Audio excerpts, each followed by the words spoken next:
Muy bien, amigos, y seguimos recorriendo el Perú justamente para traerles pues las notas más interesantes con respecto a las culturas antiguas.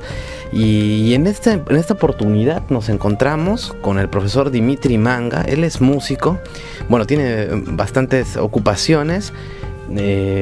¿Por qué no? Ceramista también y musicólogo, ¿no? Un experto en la tradición de la música andina. Bueno, estamos con Dimitri Manga, el profesor, y vamos a conversar con él sobre estas maravillosas vasijas silbadoras, instrumentos andinos. Profesor, bienvenido a este espacio. ¿Qué tal? ¿Qué tal? Mucho gusto. Mucho gusto. Bueno, cuéntanos un poco cómo se inicia entonces, bueno, ya hemos hablado un poquito off the records, pero cómo se inicia en descubrir esta música de nuestros ancestros. Me habló de un proyecto en el que participó por muchos años. Sí, bueno, este proyecto se llamó Huayllaquepa. ¿Qué significa eso? Huayllaquepa es el nombre, digamos, antiguo en la lengua originaria de lo que conocemos como pututo, ¿no? Las trompetas de caracol, ¿no? Que se conocen actualmente más urbanamente ahora, se llamaban Huayllaquepa. Y creo que la palabra huaya hace alusión a algo vacío, un quechua antiguo probablemente, ¿no? Por el espacio interno quizás. Y quepa es todo lo que era trompeta en realidad. Trompeta, sí. Trompeta. Entonces había una gran cantidad de trompetas de diferentes materiales, pero en este caso la huayllaquepa es esta trompeta de caracol.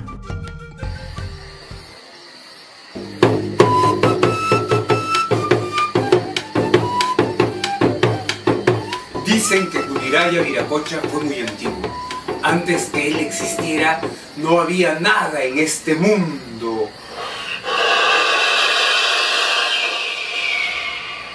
Se dice, se cree que fue él quien primero creó las montañas.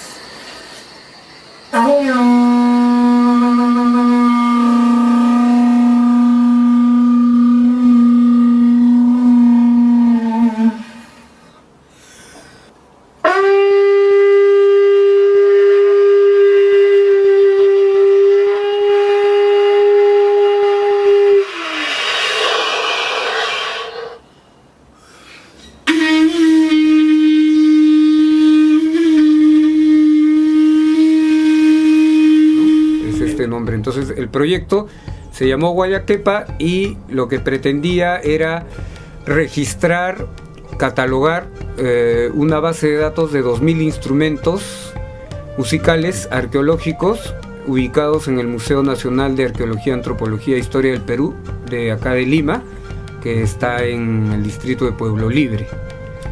Digamos el principal museo de la nación, ¿no? Digamos de manera oficial, por decirlo de alguna manera. Entonces estuvimos varios años registrando todo el material musical sonoro que ahí había. ¿Y ustedes pensaron acabarlo en un par de años, se podría decir? Sí, en realidad no se había proyectado cuánto tiempo podía tomar esto, pero en el mismo trabajo en sí nos dimos cuenta que era una tarea de muy largo alcance. Y nos dimos cuenta también de lo importante del conocimiento interdisciplinario, porque enfrentarnos a estas piezas nos hacían pensar en que no solamente la musicología ni la arqueología eran suficientes para abordar el estudio de estas piezas, sino todo un enfoque interdisciplinario que incluso podía tener que ver hasta con digamos los rayos X, porque había que radiografiar los instrumentos y una serie de conocimientos que podían aportar, digamos, en el estudio de estos objetos. Y aún así pasaron muchos años de investigación, ¿no? Sí. Muchos años, no se llegó a terminar, pero sí da un panorama bastante general y interesante. Sí, sobre todo creo que al margen del producto, a nivel del proyecto como como un proyecto, porque esto es un proyecto del Estado, ¿no? Nació a partir de la Escuela Superior de Folclor José María Arguedas, que pertenecía en ese tiempo al Ministerio de Educación, y el Museo de Arqueología y Antropología, que pertenece en esa época al Instituto Nacional de Cultura. Entonces, había un convenio que permitía a las dos instituciones, ¿no? Sin embargo, como muchos proyectos que se generan desde el Estado, a veces no tienen sostenibilidad y proyección suficiente como para llegar a culminar una etapa. Entonces se desarticuló el proyecto, desafortunadamente. Sin embargo, la información está ahí para quien la necesite, ¿no? Y en quienes tuvimos la oportunidad de estar en el proyecto, existe todo este conocimiento dentro de nosotros. Particularmente yo me siento un afortunado de haber estado en este proyecto, que lo inició la maestra, la musicóloga Chalena Vázquez, quien partió el año pasado. Sin embargo, nos dejó muchas tareas muy importantes, y también nos dejó toda esta posibilidad de abordar este material, que realmente es tiene una perspectiva sin precedentes. Emergieron de la tierra los árboles. Desde el silencio de los nevados y el misterio de los manantiales nacieron los ríos. Y animando la existencia con luz y calor, el fuego.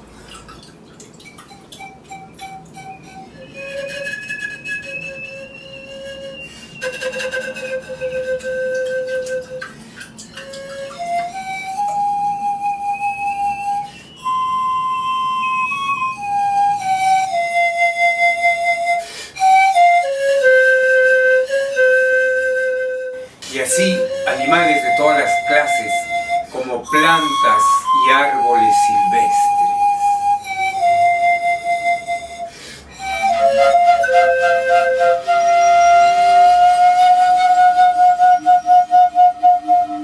¿Cómo, profesor, esta pregunta, cómo entender entonces la música de los antiguos peruanos? ¿Cómo, por ejemplo, no solamente para qué la usaban, sino qué ha podido profundizar de estas importantes figuras e instrumentos? Porque estamos hablando de que, por ejemplo, la arqueología, nosotros que hemos visto algunos museos, son a veces muy descriptivos, ¿no? Como decíamos, ¿no? Una quena de tanto por tanto de color negro, pero no vamos más allá. ¿Qué ha descubierto usted? Bueno, lo que hay una necesidad, como en todas las culturas, de comunicación, ¿no? De vincularse con el medio, con la naturaleza, de vincularse con los otros seres, ¿no? Entonces, en esa búsqueda, el hombre andino ha buscado y ha echado mano de todos los materiales posibles para acceder a estas formas de comunicación, que no son solamente con los seres que están en el mundo de ahora, sino también seres de otro tiempo, ¿no? O esferas, o otras esferas también de la vida, como pueden ser la muerte. Entonces, el pasado, la muerte, las cosas que no conocemos, el mar. Por ejemplo, el pututo, la guayaquepa, trae la voz del mar. Por ejemplo, trae la voz de lo desconocido, de los dioses, entre comillas, vamos a decir, que probablemente generan lo que no conocemos, lo que nos produce temor. Entonces, este instrumento, al ser ejecutado, nos trae parte de ese conocimiento, nos vincula a esos seres.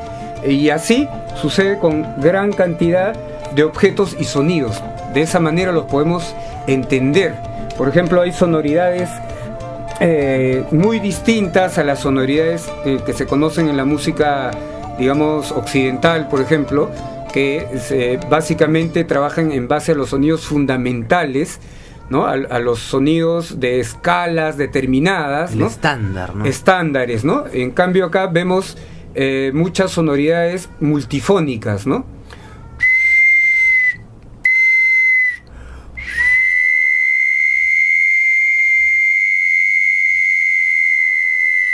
Wow. Instrumentos hechos exprofesamente para producir esas sonoridades. No es que de casualidad se generó esa sonoridad, sino que ha sido construida especialmente para producir ese efecto.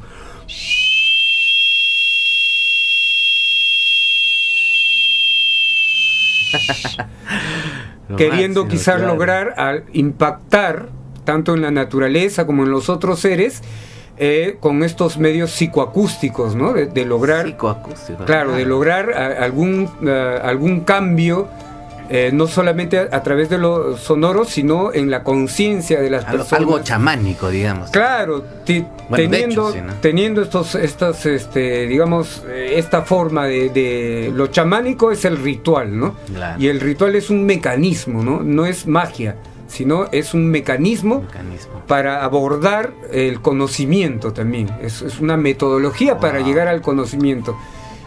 Occidente logra a través de la academia, la ciencia, lo que se llama la ciencia, pero eso es la visión occidental, ¿no? Claro. Otras visiones tienen otras maneras de llegar al conocimiento. Una, por ejemplo, es los rituales, las plantas sagradas, otras formas de abordar el conocimiento. Y hablando, ¿no?, de plantas sagradas, acá me decía, de repente acá ponían San Pedro, ¿no? Sí. ¿Quién sabe? Miren. Este es un objeto. En realidad, dentro del estudio de estos instrumentos hablamos a veces de objetos sonoros, porque la categorización de instrumento musical, digamos, es una categorización muy precisa. Un objeto que está hecho para producir sonidos que tienen que ver con la definición de música estándar, que es sonidos agradables, ordenados, ¿no? Claro. Pero ahí nos cuestionamos qué es lo agradable, qué es lo ordenado. Lo ordenado para uno puede ser desordenado para otros. Claro que sí. Lo desagradable para unos es agradable para otros. Entonces la categorización de un objeto como instrumento, ¿qué es un instrumento, no? Entonces, dentro de la organología que se llama, o sea, de los instrumentos musicales propiamente dichos en el antiguo Perú, un objeto utilitario como una vasija para algún líquido también a la vez se convertía en un instrumento, ¿no?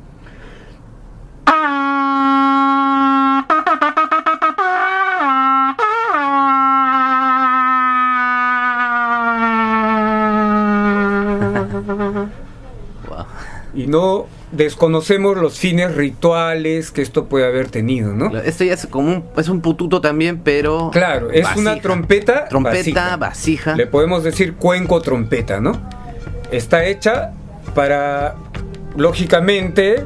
¿De qué cultura sería esta? Esto es de una cultura norteña, ¿no? Yo pude ver esto en el Museo Casinelli de Trujillo, que tiene gran cantidad de instrumentos arqueológicos en su colección, y pude fotografiar alguno de ellos y reproducir, hacer esta réplica, porque me pareció muy interesante este doble propósito, ¿no? Funcional, utilitario, de tener una vasija o un plato, ¿no? Y a la vez de ser un instrumento, ¿no?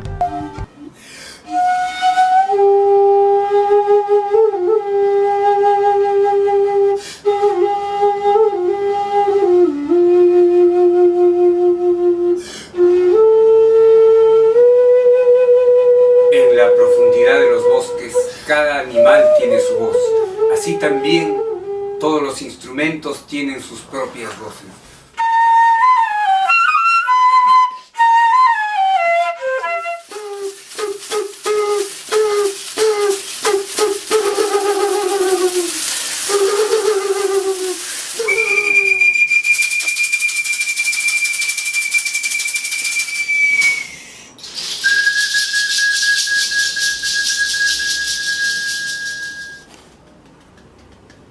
Claro. Entonces lo mismo ocurre con las vasijas silbadoras, que no se sabe si son instrumentos porque propiamente no producen un solo sonido o una gama de sonidos determinada, ¿no? Es muy aleatoria la producción del sonido en este caso. Y es más, es hasta como mágico, porque no es propiamente la acción humana con el soplido que produce este silbido, sino es...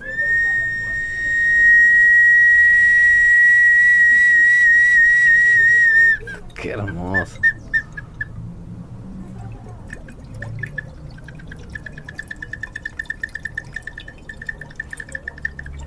El agua que guarda en su interior. Entonces es el agua que acciona el mecanismo. Pero lo particular de esto es que un silbato, al ser activado por el soplo humano, tiene una intencionalidad que es difícil de controlar. Tiene una fuerza que va a ser la que le imprima la persona que está soplando ese silbato. Pero el agua no tiene una intencionalidad, sino tiene una libertad de desplazamiento. Claro que yo hago que el agua se desplace, pero sin embargo no puedo controlar muy precisamente. Y el regreso me gusta porque como que viene de atrás el sonido del regreso. Como... Y es estos palos de lluvia, ¿no? Que también haya sido usada con soplo.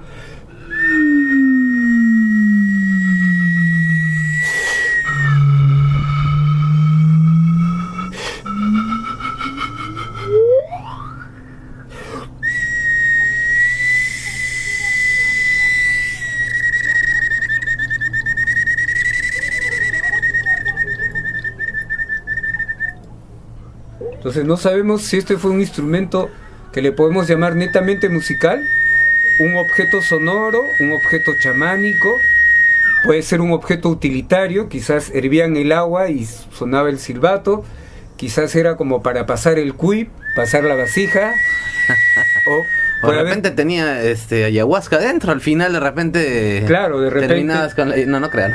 Tenía alguna sustancia o acompañaba, podría ser. Y en realidad, claro, la música en otros espacios históricos, definitivamente por este material que tenemos, podemos observar que el espacio ritual tenía mucho mayor importancia, ¿no?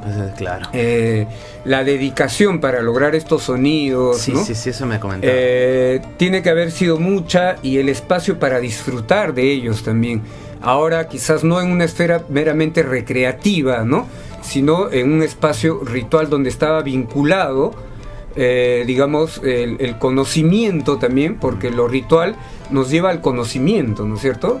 Por ejemplo, la preocupación de los mochica por la otra vida, que es la muerte, pero para ellos realmente significaba otra vida. Entonces esa inquietud, que parece que era muy muy importante para ellos, los llevaba a generar una serie de objetos, de arquitecturas, de sonidos, de iconografías que hacían que esa persona quisiera llegar a ese espacio, conocer ese espacio desconocido, ¿no? Era quizás una preocupación mayor que la que estar preocupados por el ahora, porque ahora todo es evidente, es obvio, todo está ahí, pero lo que no podemos ver es una preocupación mayor. ¿Y qué mecanismos empleo para llegar a ese espacio desconocido? Entonces pueden ser los sonidos también. Se puede observar que en esa preocupación está eso, está impreso en este material, todo esto. El ciroro es un instrumento que representa al zúngaro, un pez muy importante para el pueblo bora, porque salvó a este pueblo de la hambruna que produjo el diluvio universal, llevando en su boca la semilla de la palmera pijuayo. Es por eso que este pez es muy importante para esta comunidad.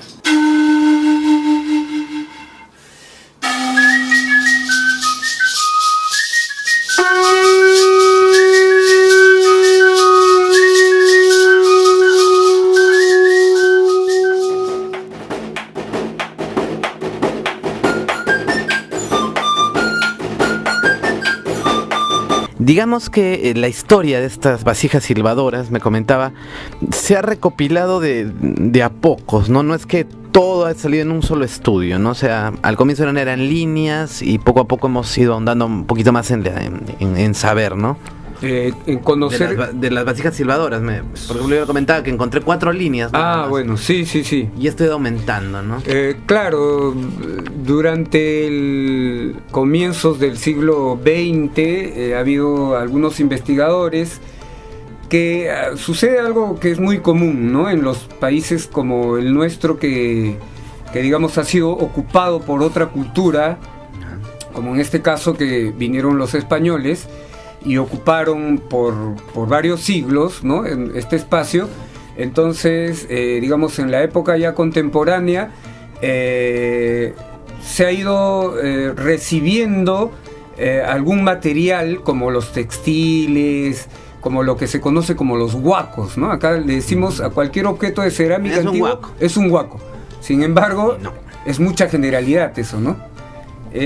Porque realmente cada objeto tiene un fin específico, algunos solamente tienen un fin plástico, escultórico, aparentemente, otros sí tienen algún fin utilitario y otros mezclan, ¿no? Tienen un fin sonoro, por ejemplo, como el cuenco trompeta, sonoro y a la vez utilitario, y puede ser mágico religioso también, porque muchos de ellos llevan figuras, ¿no?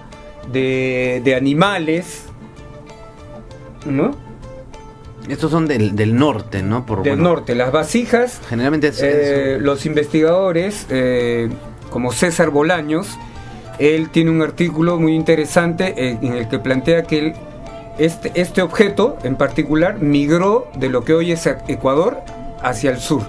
Pero el sur de Perú es el norte, ¿no es cierto? No es claro. El sur de Ecuador es el norte nuestro. Entonces, realmente se observa que en toda esa área están las vasijas silbadoras. No así en lo que es el sur del Perú, en los Nazca, Tiahuanaco. Que ahí vimos las antaras, ¿no? Claro, que más vemos otro tipo de instrumentos, ¿no? Entonces, estaban especializados por épocas y por lugares en determinadas sonoridades, ¿no? Había una necesidad de expresarse a través de determinadas sonoridades. Ahora, hay una cosa importante que es que los instrumentos de cuerda no existieron en el antiguo Perú. Entonces, realmente tenemos los instrumentos de viento, que son los aerófonos, los instrumentos de percusión, ¿no? Que también los subieron en gran cantidad. Caramba. ¿No? Y los idiófonos o instrumentos de agitación entre choque, que son los sonajeros. Claro. ¿No? Este es un sonajero moche de pirámide invertida, forma de pirámide invertida. Es una réplica. Sí, ojo, a la Casa de Cultura, no, mentira. Al Instituto Nacional, no, tampoco, ya es ministerio. Al Ministerio de Cultura no nos va a estar persiguiendo. Estas son réplicas, ¿ah? Sí, exacto, son réplicas. No, es que hay un claro, cuando trabajé en el museo justamente pude darme cuenta que los originales realmente son patrimonio de todos. Claro. Entonces, realmente este tema, bueno, no ha sido manejado con cuidado. La normativa viene de hace relativamente poco y se puede observar que las mejores piezas están en colecciones privadas repartidas en todo el mundo. En todo el mundo. Entonces, en Alemania, en Europa, en Estados Unidos están las piezas más increíbles, ¿no? Que han sido conseguidas probablemente por estas personas interesadas en estos objetos, pero con diversos fines, no con un fin patrimonial, sino con un fin personal, ¿no? Hay colecciones privadas que tienen piezas muy interesantes y que, bueno, en algún momento sería importante también vincularlas al resto porque son parte de la historia, ¿no? Aportan datos. La parte del rompecabezas que, ¿no? Sí, y bueno, ¿y estas sonajas que nos mostró, entonces, estas de qué cultura serían? Estas moche, bueno, nos digo mochica. Mochica, luego, bueno, estas por ejemplo son unas sonajas de vaina que existieron en todas las culturas. De vaina. Luego, este material orgánico es un huauco, una cabeza de venado.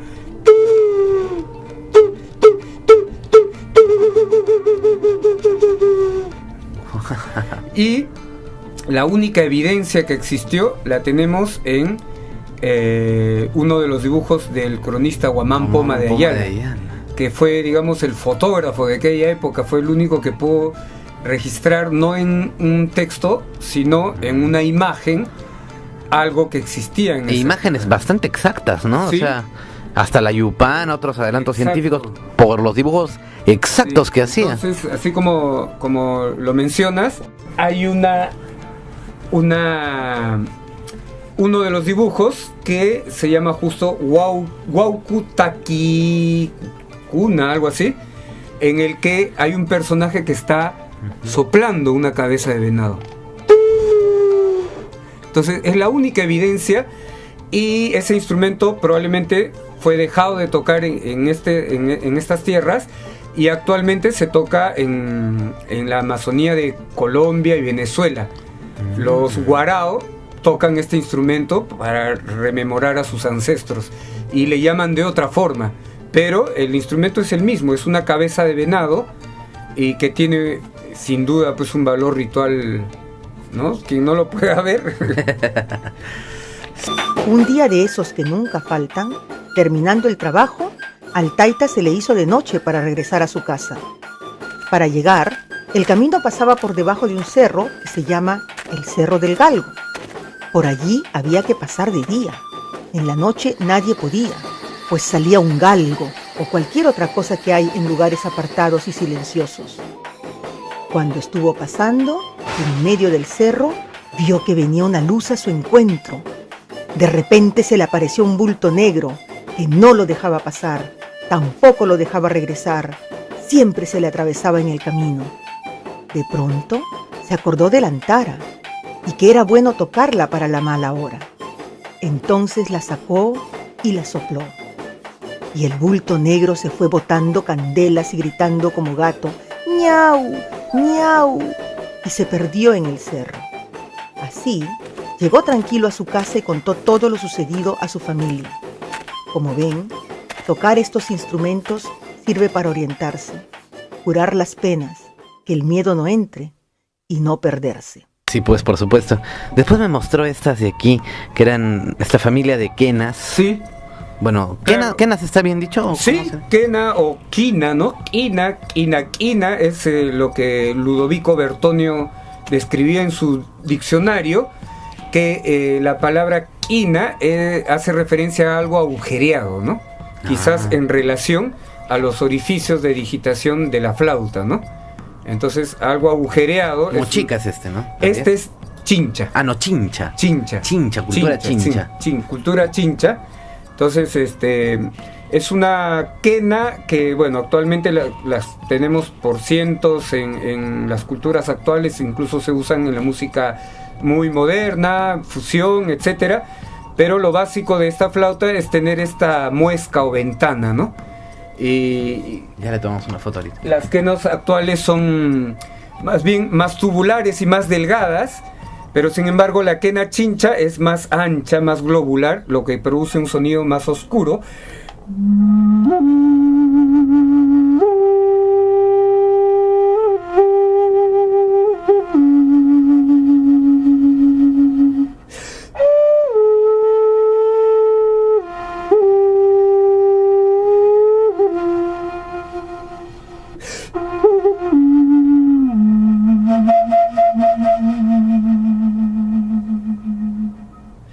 Y las manejaron en varios registros, un registro más grave. Yo le agarro esta, por favor, es hermosa también.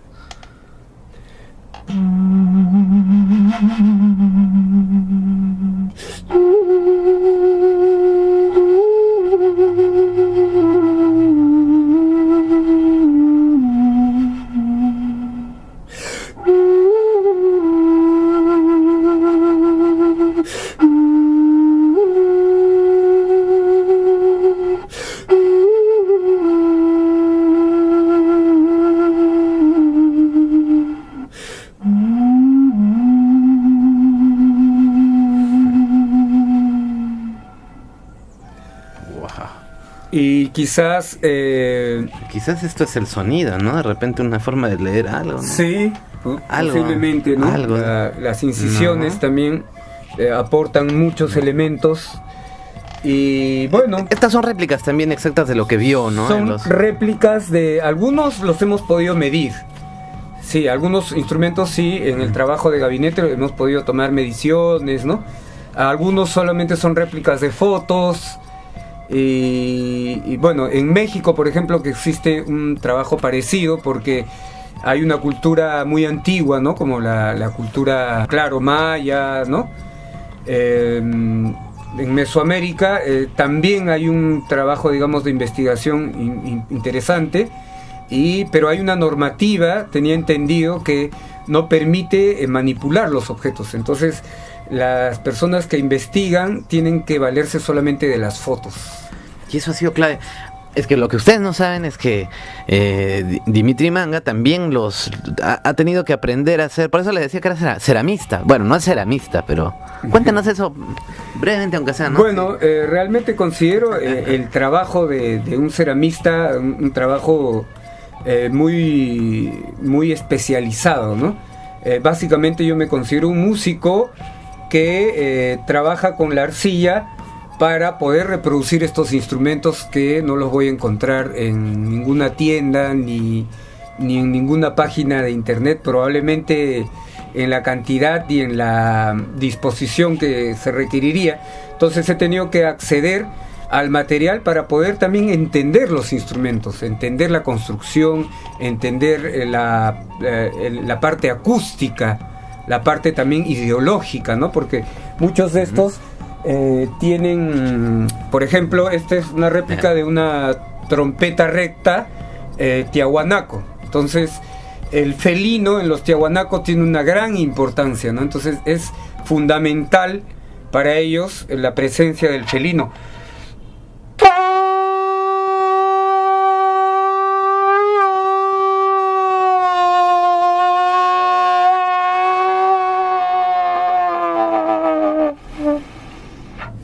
Entonces, entendiendo también un poco de la escultórica y de la iconografía, se puede configurar, digamos, todo el marco, ¿no?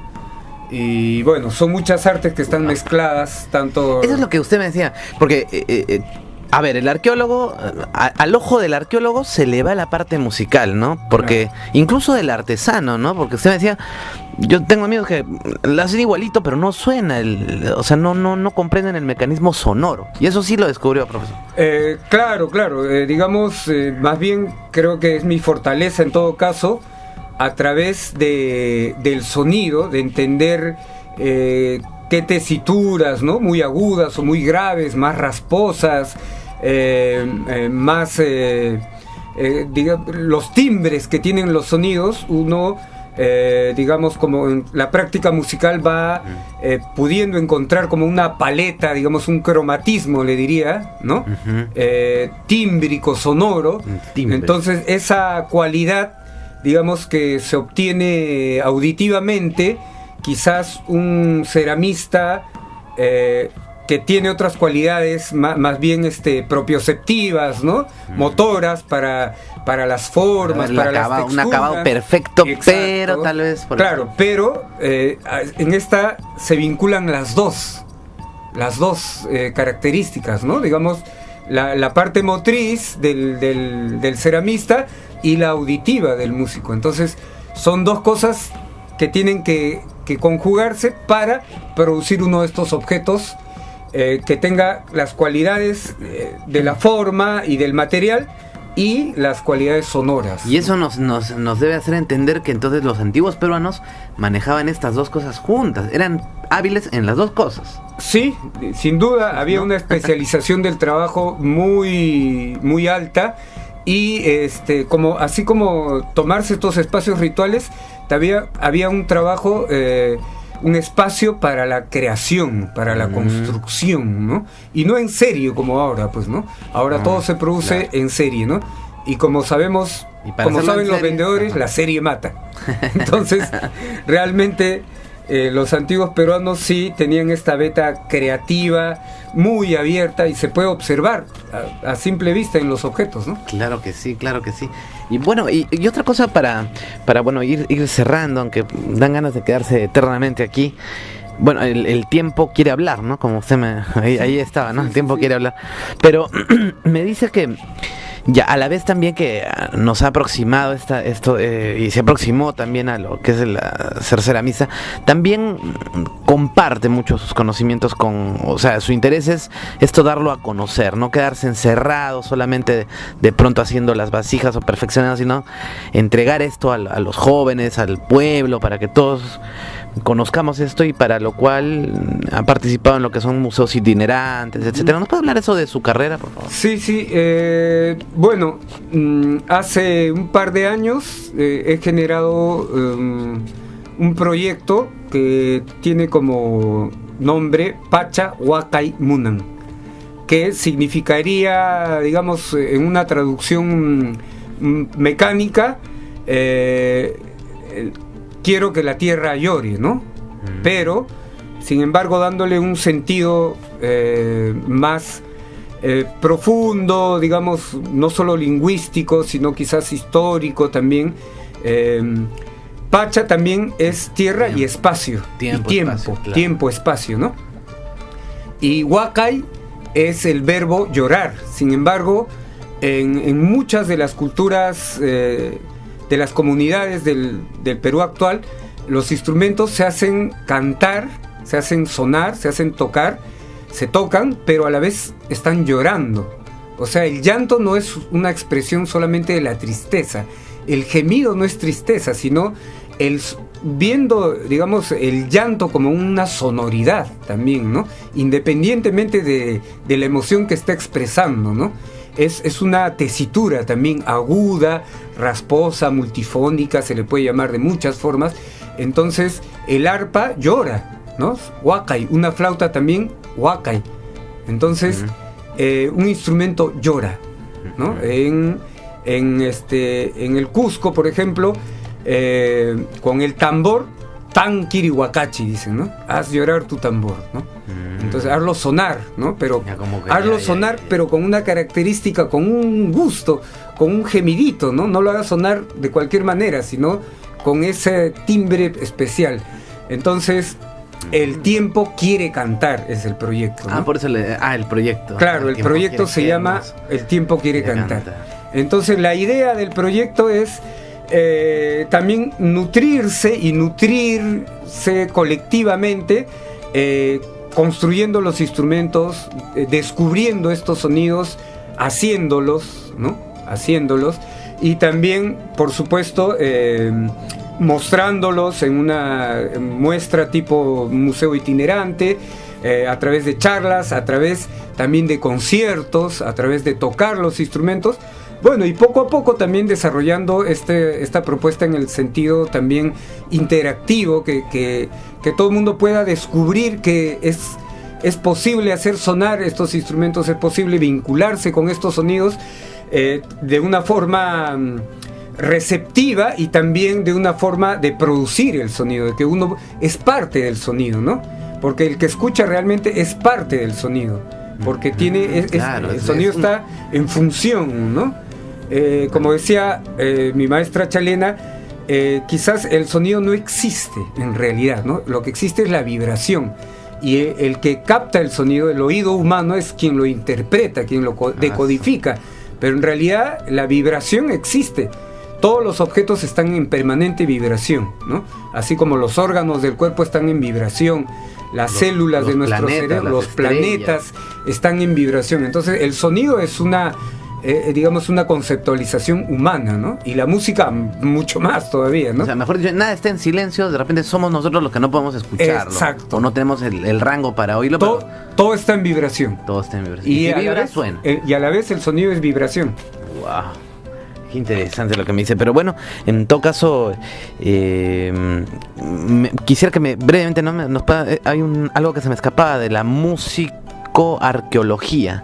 No sé si nos puede brindar un alcance, porque por eso mismo, ¿no? Que para por lo menos que sepamos que existen otras cosas, ¿no? Como por ejemplo la musicoarqueología. Y es lamentable que no haya ni siquiera arqueología en Arequipa, ¿no? No se puede estudiar arqueología, menos esto. Pero ¿cómo va? Claro. Bueno, al conocer estos instrumentos, en un primer momento ha sido gente interesada en las culturas, en general, ¿no? Luego, bueno, ya dentro de la música, digamos, de los estudios sobre música, ha empezado a existir la especialidad de musicología, ¿no? Que, digamos, es estudiar la música, ¿no? No solamente tocarla, sino estudiar la música, la historia de la música, cómo se hace la música, los instrumentos musicales, etc. Entonces hay diferentes ramas, ¿no? Entonces, por ejemplo, la organología estudia los instrumentos propiamente dichos, la forma de los instrumentos, ¿no? La etnomusicología, por ejemplo, es como una rama que pretende diferenciar de lo que es la música occidental, la música, digamos, clásica, o la música, digamos, del hombre culto, la música culta, de la música de las culturas primitivas, por llamarle, ¿no? De las etnias, ¿no? Entonces, etnomusicología. Pero todas iguales son ramas en construcción, ¿no? En realidad son nombres transitorios, ¿no? Que realmente todo el conocimiento está en un proceso histórico de movimiento que también tiene que ver con lo social, con lo ideológico, con lo político, con lo que me interesa, con lo que me deja de interesar, con lo que es importante en determinados momentos, con lo que es peligroso para los estados, para los gobiernos, para los grupos de poder. Todo está en interacción, ¿no? Entonces, al estudiar estos objetos que son de proveniencia arqueológica, digamos, ¿no? O sea, que tienen que existen desde hace varios cientos y milenios de años, comprobadamente pertenecen a culturas de hace 2000, 3000 años.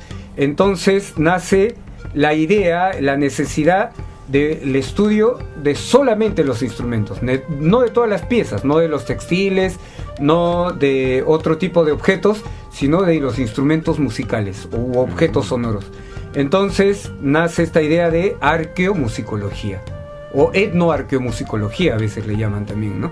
Que en realidad vendría a ser como una rama del conocimiento que está en construcción recién, ¿no? Muy nueva, muy novedosa, y que estudiaría especialmente los objetos arqueológicos como instrumentos musicales, ¿no? Y que, bueno, se puede nutrir básicamente de los objetos encontrados, ¿no? O sea, el objeto me da datos. Información. Claro. Luego, las crónicas, ¿no? Los cronistas, lo poco que escribieron, lo poquísimo, ¿no? Como dice un investigador, en los galeones españoles no vinieron etnomusicólogos, ¿no? O sea, a la justa vino alguien que se le ocurrió escribir y ya fue un cronista, ¿no? O una persona, un historiador, quizás. Luego están la iconografía, que la iconografía, por ejemplo, en los mochica, son los dibujos y las formas escultóricas que son como los libros, ¿no? Pero en las culturas de tradición oral, donde no hay un sistema de escritura comprobada, lo único que me aporta información son esos dibujos, esas esculturas, esa iconografía, que hay que interpretar. Y donde estaba lo de las antaras que me dijo, por ¿no? ejemplo, ¿no? Pero en el norte sí está en iconografía, sí, pero no físicamente. Claro. Las antaras son más de, bueno, como hablamos en Asia. Claro, los objetos físicos, claro, ¿no? Pero bueno, todo eso nos informa. Y va construyendo un discurso, ¿no? Y por otro lado, en este caso, hay también una forma que es los paralelos etnográficos, que es encontrar un instrumento y decir, bueno, actualmente lo tocan en una comunidad, a ver cómo lo tocan. Entonces asocio los dos y los pongo en paralelo y bueno, puedo decir de uno al otro qué información intercambian, ¿no? Entonces, esas son las fuentes de la arqueomusicología, pero sobre todo parten de los objetos, del objeto físico, ¿no? Y bueno, mientras estamos hablando, también vamos a escuchar de música de fondo en algunos momentos, porque esto lo estamos editando, algunas de estas canciones, alguna por ahí, algún pedacito, que también pues usted es músico, ¿no? Y tiene algunos discos en los cuales ha participado. Es una caja de sorpresas, usted, señor Dimitri Manga. Entonces, acá tenemos... También ha participado en proyectos musicales. Bueno, realmente la forma mía de vincularme a los sonidos, a estos sonidos, fue la música tradicional, ¿no? Básicamente la música de los sicuris altiplánicos, que es una música que actualmente está como en expansión en las urbes, y no solamente de nuestros países, sino incluso de otros continentes. Y tuve la oportunidad de hacer música con los residentes aymaras de Huancané, acá en Lima, y produjimos este disco de Juventud Pampilla de Huancané. Luego, con un grupo de compañeros, fundamos un grupo que se llamó Surimanta, Música Tradicional de los Andes, que pretendía hacer música tradicional de diferentes lugares del Perú y América, quizás, sobre todo de instrumentos de viento. Hicimos este disco que es como una recopilación de música desde Ecuador hasta Bolivia.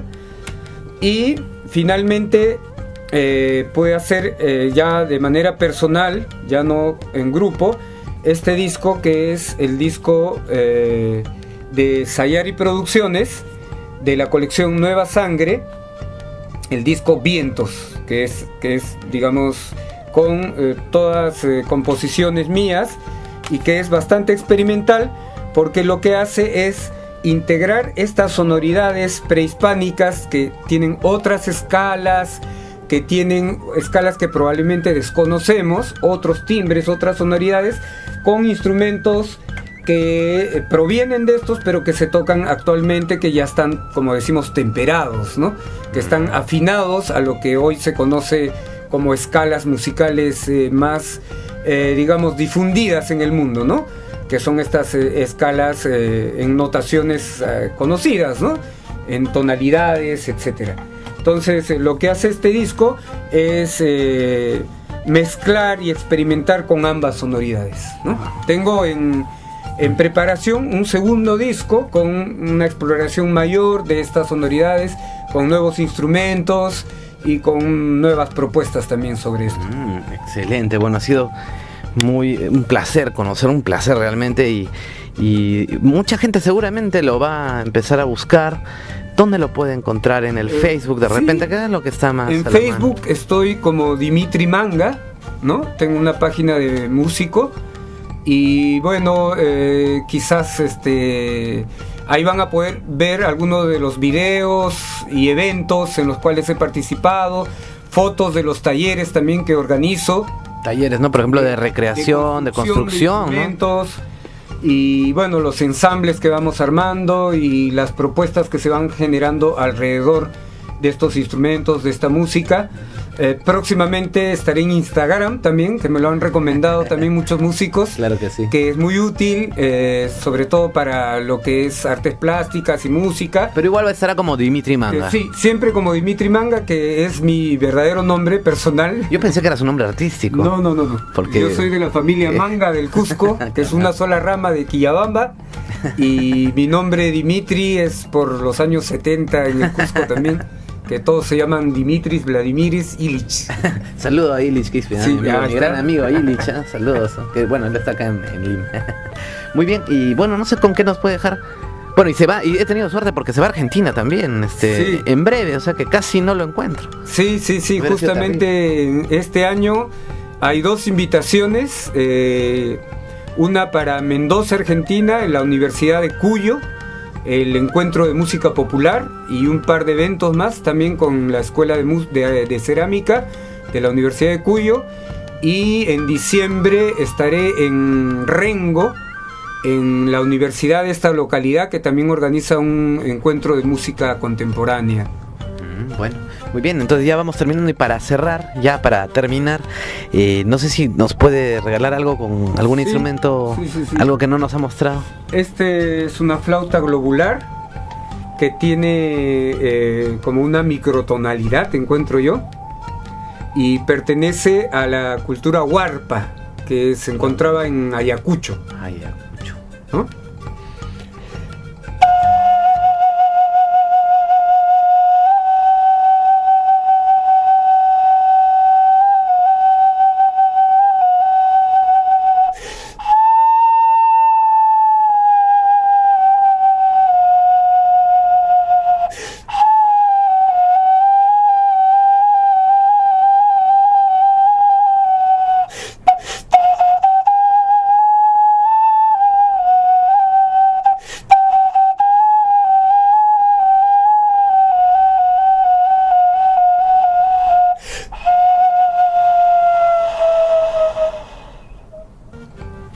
Bravo, bravo.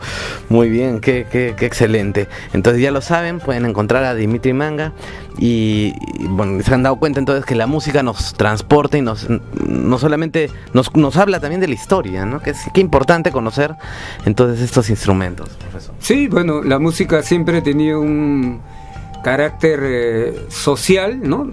Es difícil de observarlo porque lo que nosotros percibimos son los sonidos, las estructuras musicales, lo que nos emociona y nos recuerda, pero dentro de todo eso hay toda una historia de hombres que han vivido, han luchado, han muerto, han amado, y de gente que ha construido, que ha creado, etcétera, ¿no? Y al final nosotros mismos nos convertimos en un instrumento, ¿no? Que bueno, nunca hablamos de esto, pero sí, nosotros mismos somos instrumentos. Exacto, nosotros mismos somos. Eso es de un hueso. Resonancia, sí, bueno. Es un hueso que no es humano. Bueno, no es humano, por favor. No es humano. La bueno, policía, por favor, tampoco. Hay flautas. Tengo un compañero que tiene una flauta de hueso humano, pero sin embargo estas son este es de un ave, de un suri. Pero bueno, digamos que si fuera de humano, así comenzó todo también, ¿no?